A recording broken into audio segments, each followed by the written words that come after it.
morning, everybody. Today I decided to come down here and check my garlic bulbs. They're not so bad. They're a decent size, but we're gonna go and pull these. These are a decent size right now. I'm gonna go get my cart and just load it all up.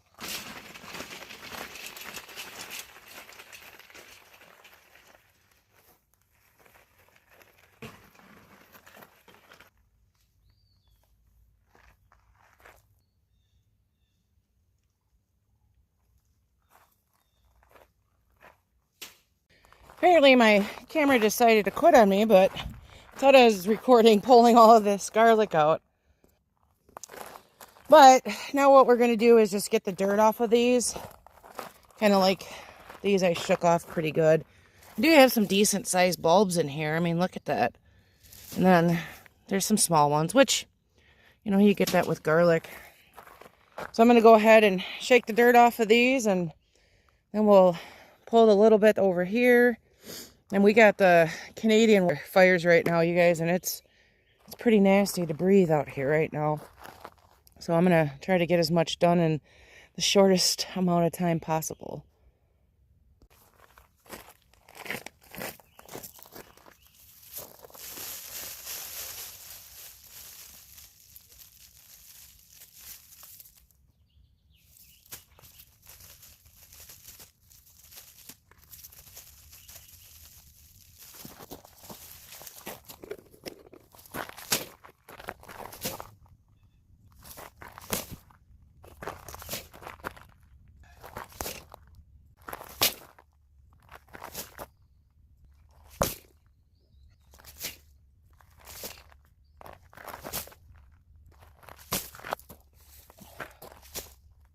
All right, everything is off the beds and into the cart.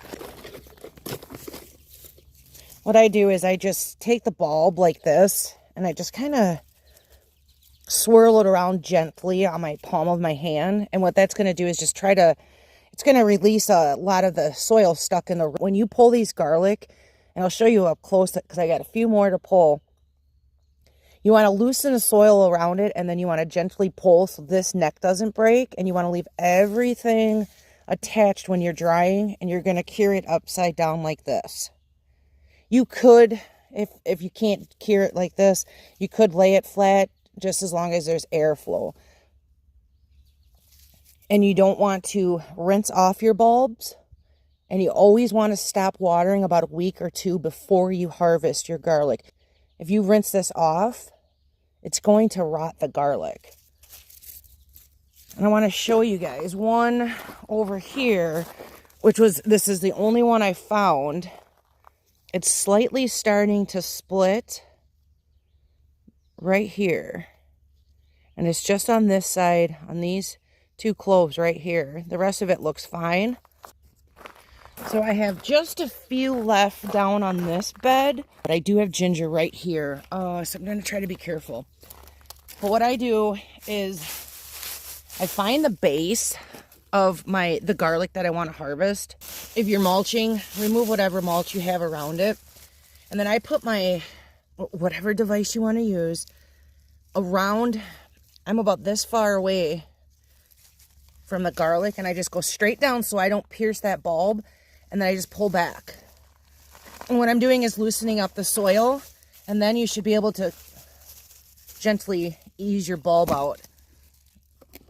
And then, like I said, then you just want to kind of tease the roots around the palm of your hand, and your bulb should pull out very nicely. I have this metal rack here that I use to put my seed starts out when I was hardening them off. I'm going to take this. This is what we're going to use to dry all the garlic on.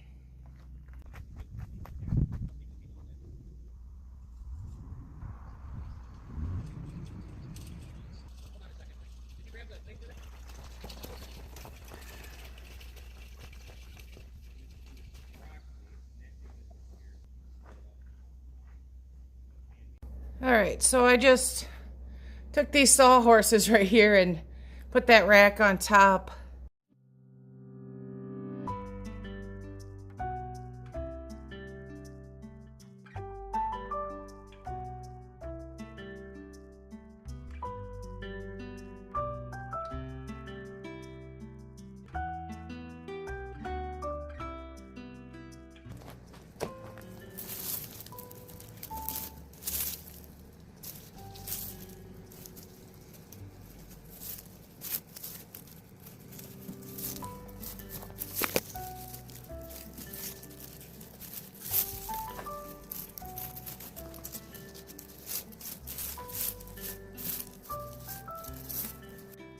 right, we have all the garlic hung up. It is going to cure here for a couple weeks. It is in the shade. There is a nice breeze. In the morning times, the sun will come out to the left of here. I'll just shut the garage doors down. But this is what 2026 garlic looks like. We have some decent bulbs, and like I said, we have some smaller bulbs. What I do with all my garlic is I run it through the food processor. I mince it all up and I can it. And then I have garlic for a year. So I have 1 jar left, so this is perfect timing. And I just use them in half-pint jars. We go through quite a bit of garlic. And I showed you guys that one bulb earlier, and I noticed there was one other one right here that started to split, which tells me, even though some of these bulbs are small, it tells me that I pulled them when I should have, because I do not want any more to start to split. They'll split way more than this. Then they'll almost start to regrow again, which that you don't want that. And I may have missed 1 or 2 down in the garden, but we'll just have garlic, you know, volunteered for next year.